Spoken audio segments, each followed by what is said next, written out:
Imagine a king.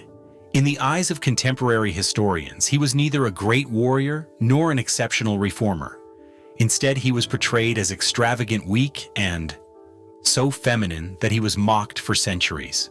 Henry III of France, a name often tied to venomous rumors, wearing silk dresses, using cosmetics, surrounding himself with young men dressed like concubines. His political enemies called him the Queen of France, while some records described him as someone who lived entirely outside the masculine norms of his era. But behind those cheap rumors lies another story far more complex and calculated. For Henry III was not merely unusual in his lifestyle, he was the product of a chaotic era where politics, religion, and personal image wove together into a treacherous web. And the striking fact is this much of what we know about him is actually the product of propaganda warfare, created to undermine the king's reputation rather than reflect the truth. In this video, we will retrace the path of those rumors, peel back each mask placed upon Henry III, and restore him to his rightful place in the historical narrative. We will journey from the candlelit splendor of the Louvre, where Henry III hosted legendary balls, to the blazing streets of Paris during the Wars of Religion, and into the private chambers where the king faced betrayal from within his own royal family. If you stay until the end, you will not only know who Henry truly was, but also understand how a man could be turned by history into a symbol of eccentricity, and why this story still matters when we examine how power operates today. Henry was born in 1551 into a France exploding with religious wars. From the moment he was a prince, he lived in a palace where every wall could listen and every word could become a weapon. His mother, Catherine de' Medici, was one of the most powerful women in Europe, both a protector and a source of immense pressure. Henry was not raised like an ordinary child. He was trained to be a strategic pawn. The way he spoke, the way he dressed, even the way he held a wine glass, all were carefully refined to fit the role of a prince. But in those very years, something else took shape: Henry's refined sense of aesthetics. He loved exquisite garments, luxurious scents, and artistic performances. At a time when masculinity was defined by swords and steeds, Henry found comfort in silk tapestries and the golden glow of candlelight. This did not escape the scrutiny of the court. Envious eyes began to whisper, "Prince Henry is different." Some of the earliest rumors were trivial, but in the volatile political climate, every rumor became a crack in the shield of honor. Henry was not physically weak. On the battlefield, he had commanded troops against the Huguenot forces, demonstrating undeniable leadership skills. Yet those victories were overshadowed by lavish balls, where Henry appeared in gold-embroidered garments, surrounded by a group of elaborately dressed young men known as les mignons, the king's beautiful boys. And then one small moment became a smear legend at a banquet.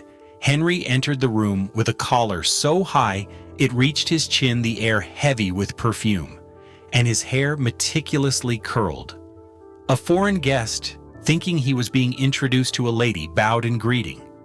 When he learned it was the prince, the entire hall erupted in laughter that echoed for a long time in political gossip. These details, harmless in peacetime, became ammunition in the hands of his opponents. They did not merely say Henry was eccentric, they began to imply that he was not man enough to rule. This was the beginning of a long campaign turning Henry's personality into proof of his incompetence. And it began before he had even set foot on the throne. In 1574, Henry ascended the throne under circumstances that would make any king wary. France at that time was like a crystal vase smashed on a stone floor, shattered into hundreds of pieces by the wars of religion between Catholics and Protestant Huguenots. Henry was not the obvious choice. Initially, he had been sent to Poland to become king of the Polish-Lithuanian Commonwealth. But the sudden death of his brother Charles IX drew him back to Paris. That journey was more like a midnight escape. Henry secretly left Warsaw, abandoning the Polish throne and leaving behind a stunned court.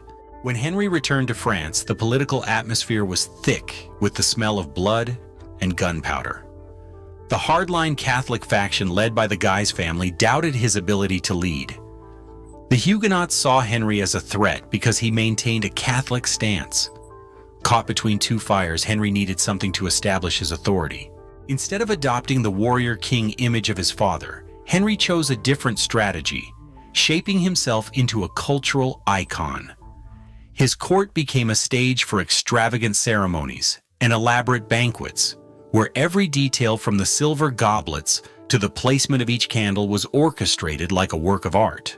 But that image was both a weapon and an Achilles heel. The palace dances, the processions of les mignons, and the king's ornate style quickly became fodder for ridicule. His opponents drew caricatures portraying Henry in demure poses surrounded by attendants more beautiful than women. Behind the gold-embroidered curtains, Henry still faced harsh realities: a weakening economy, rebellious cities, and religious alliances shifting by the day. He used ceremony to mask instability, but ceremony could not stop the swords being drawn. One of Henry's most controversial decisions was to host the All Saints' Day celebrations in 1581, a multi-day event of balls, theater, and grand processions. While the people of Paris went hungry, the court glittered under candlelight. The people called it the reign of velvet and famine, a cruel but accurate remark. Henry understood the power of symbols, but he also realized he was slowly becoming a puppet in his own game of image-making. Each time he appeared in a gold-embroidered robe, his enemies gained another story to distort. And in political warfare, an enticing story could kill a king faster than any sword. No part of Henry III's life was more distorted than his personal life. And at the center of that storm of gossip were the les mignons, young men dressed in finery, lightly powdered, always by the king's side, like an honorary entourage. To outsiders, they were symbols of extravagance and eccentricity. But to Henry, they were more than that: bodyguards, trusted advisors, and in many cases his links to powerful families. Each mignon was chosen not only for his appearance, but also for the political value he carried. Yet their glittering presence became a weapon for Henry's enemies. Rumors spread across Paris that the king lived like a queen in her palace, surrounded by male lovers neglecting affairs of state. No one cared whether it was true. They only needed the story to be venomous enough to be repeated. Henry's banquets, where the les mignons danced in pearl and lace-trimmed costumes, were turned into proof of royal decadence.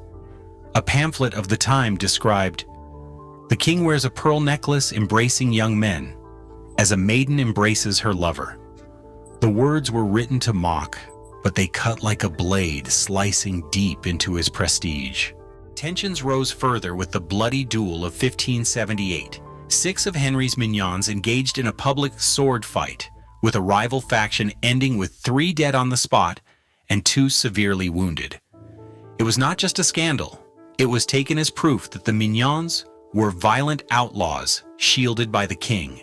Henry, instead of punishing them, held lavish funerals for them, with gilded coffins and full ceremonial honors. All of Paris whispered, "The king weeps for his lovers, not for his country." The rumors did more than tarnish his personal image. They shook the foundations of his power. Conservative nobles saw Henry as a threat to social order and morality. The Catholic Church, already suspicious of his attempts to reconcile with the Huguenots, used his private life to persuade the people that this was an unworthy king. Henry tried to strike back by presenting himself as a devout leader, attending religious ceremonies, donating wealth to the church, and publicly abstaining from worldly pleasures. But once a story had embedded itself in the public mind, the truth was powerless against the force of rumor. Henry's politics and personal life had now merged into one, and any mistake, no matter how small, could be magnified into a stain that could never be washed away. The final years of Henry III's reign were not like a gentle symphony. but rather the relentless beat of war drums heralding an inevitable end. From 1584 onward, the political situation entered a more dangerous phase than ever before.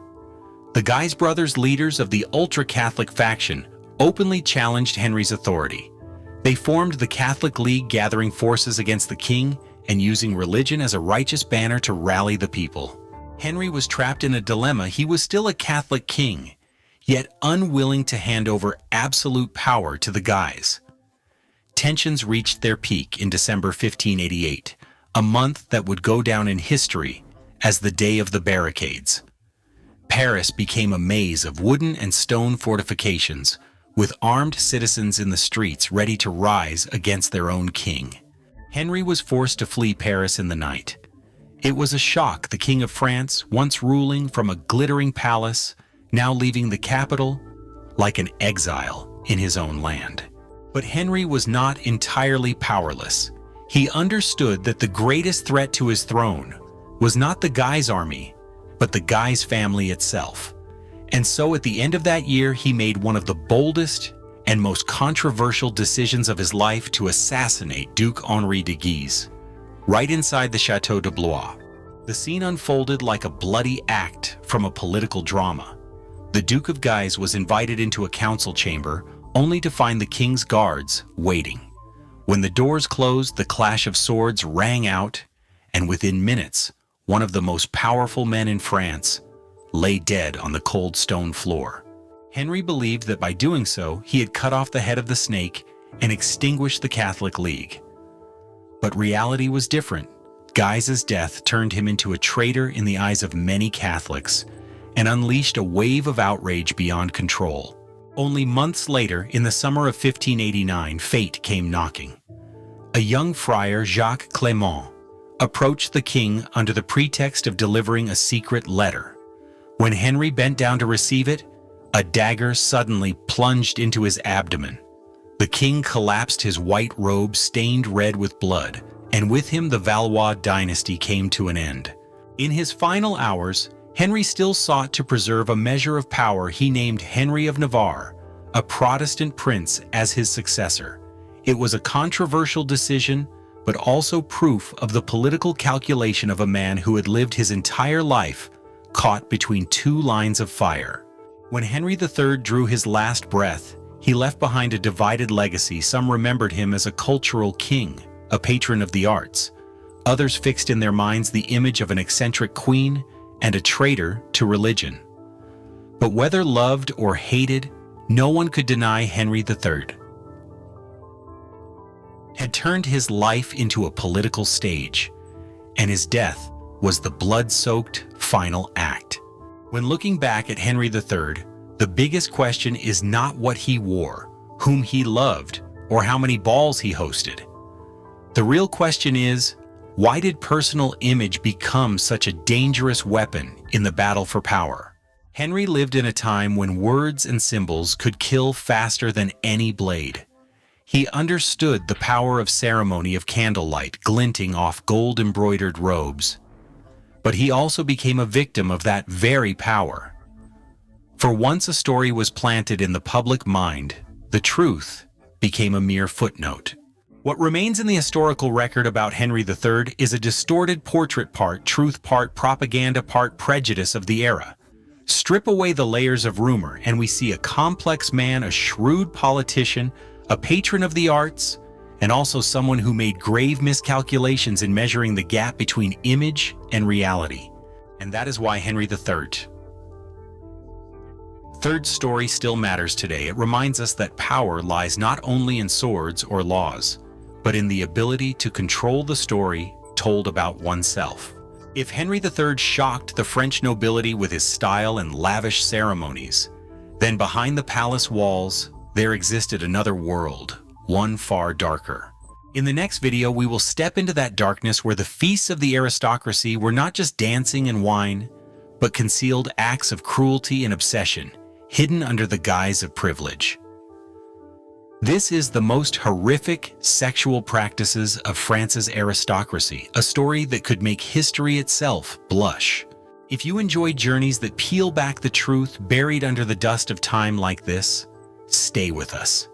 Hit subscribe not only so you won't miss the next story, but so we can explore history together in a way textbooks never dared to tell.